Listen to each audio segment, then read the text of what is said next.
Dans cette édition, nous partirons dans le Grand Est à la découverte de 2 refuges de la SPA qui ont servi de décor à une web-série qui rencontre un grand succès sur Internet.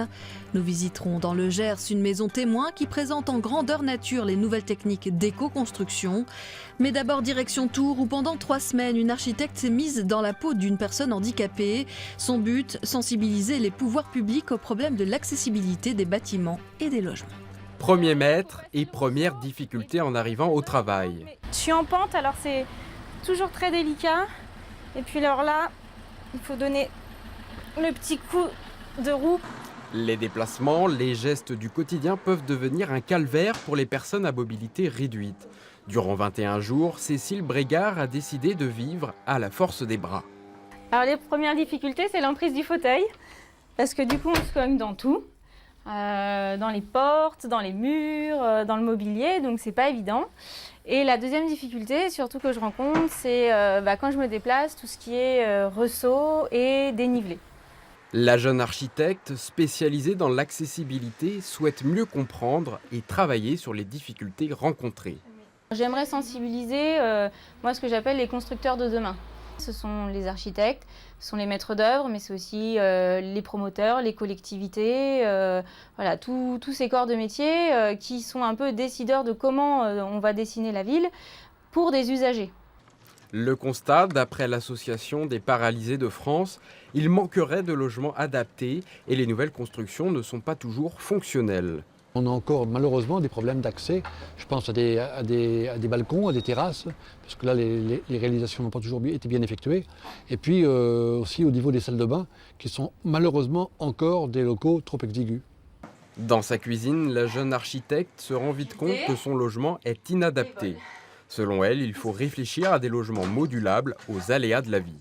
L'accessibilité, c'est aussi effectivement les personnes âgées. On est sur une population vieillissante avec le papy-boom.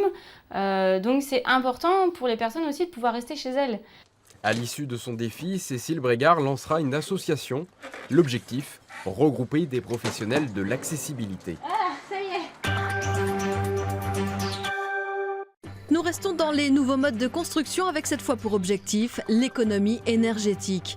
Dans le Gers, une maison témoin présente toutes les techniques qui permettent de mieux isoler son logement et d'ainsi faire baisser sa consommation d'énergie. C'est un bâtiment pilote, une sorte de laboratoire de la construction de demain. Ici, tout est optimisé. C'est un bâtiment aujourd'hui qui peut se passer de système de chauffage, et on l'a vérifié même dans des hivers froids comme en 2011. Mais qui se passe aussi de clim, même l'été, même en ce moment, là il fait bon, il fait chaud, mais on n'a pas besoin de clim, tout va bien, il fait 22 degrés à l'intérieur. Orientation de la maison, choix des matériaux isolants, le bâtiment est dit à énergie positive. Il en fournit plus qu'il n'en consomme. Un modèle à taille réelle pour le public invité à venir ici découvrir ce qu'on appelle l'habitat passif. Donc ici à l'intérieur, on est sur le principe de la porte ouverte, donc on fait un accueil, une information. Tous les premiers vendredis du mois, il y a des visites guidées. C'est la première étape pour le public. Ensuite, il peut revenir. C'est des rendez-vous personnalisés. Donc, on commence à faire de l'animation, on commence à faire de la formation. Et on va aller jusqu'au bout. On va aller jusqu'à l'accompagnement. C'est-à-dire qu'on peut se déplacer jusqu'à dans leur maison, dans leur univers, pour voir comment on va faire des économies d'énergie, pour voir comment on va améliorer le confort de la maison. À 30 km de là, Didier s'est lancé dans l'aventure, épaulé par l'éco-centre. La façade de sa maison est restée d'époque, mais les autres murs ont bien changé. Sur cette partie qui est exposée au nord, on a fait une isolation par l'extérieur. Et donc on a fait un doublage en laine de bois. Il y en a 14 cm, plus 4 cm de parapluie. Et on a doublé en bois avec du bois qui supporte les intempéries à l'extérieur, c'est du Douglas. Beaucoup de travail, mais aucun regret. Les bénéfices sont incontestables. Quand on a fait cette isolation, la sensation a changé.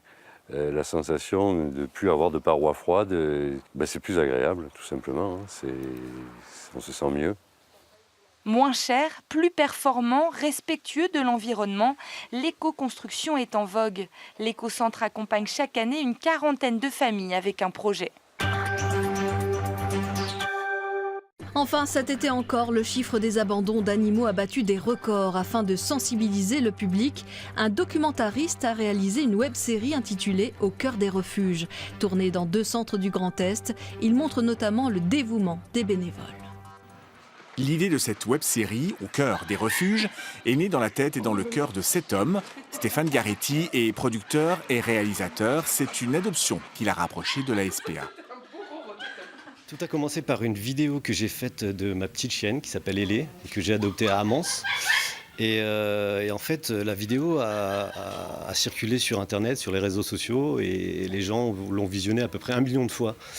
Donc du coup, ça a fait un petit buzz et ça a fait parler des refuges d'Amance et Velaines notamment.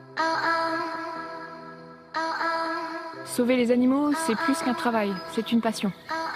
Des moments forts, des histoires heureuses, des adoptions, des abandons aussi. Dans ces films d'une vingtaine de minutes, c'est un quotidien souvent méconnu du public qui est ainsi mis en lumière. Les gens ont l'impression qu'en fait c'est des mouroirs, alors que non. Les chiens, ils rentrent et ils ressortent. Ils ressortent dans des familles qu'on sélectionne en fonction du chien, en fonction de ses besoins. Si quelqu'un vient me voir demain en me disant « je veux un Jack Russell sur l'appartement », qui n'est pas sportif, qui n'a pas de temps, je vais lui dire non. Si effectivement j'ai une autre personne qui vient me voir en me disant je suis sportif, j'ai une maison et j'aimerais un Jack Russell, on va lui dire oui. Pour Stéphane, c'est aussi une expérience enrichissante, lui qui est devenu bénévole entre-temps. J'apprends beaucoup, mais j'apprends à chaque fois en fait. Surtout le travail des salariés et leur passion, parce que c'est surtout une passion avant tout. Et je pense que c'est vraiment bien de mettre leur travail en avant et celui des bénévoles aussi, parce que sans les bénévoles, il n'y a pas grand-chose. Diffusée sur le net depuis juillet dernier, cette web-série rencontre déjà un vif succès.